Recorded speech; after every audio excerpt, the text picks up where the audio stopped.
As you well know, that autumn nor'easter brought in high winds and that heavy wet snow. While many of us rode out the storm indoors, protesters with Occupy New Haven stayed in their tents on the green throughout the night.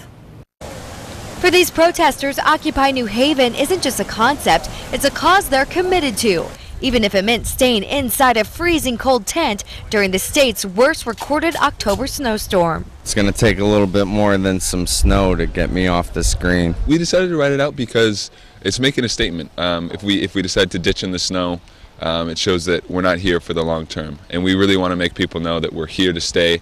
We're here to represent the 99%. The snow is melting now, but last night, in the midst of those high winds and heavy wet snow, there were some scary moments here as protesters feared a tent collapse. It was pretty wild, actually. The rain, snow, wind. We had to worry about tents collapsing.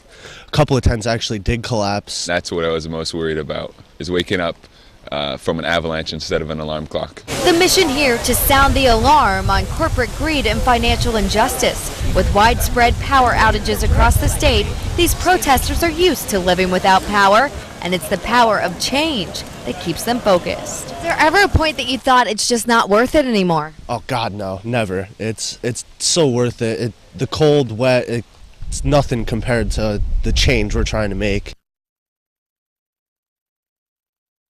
Really remarkable out there. The protesters told me of those 50 tents out there, 3 of them did end up collapsing last night, but they tell me they're in it for the long haul. They're prepared to spend all winter on the green if that'll help bring about the change that they want to see.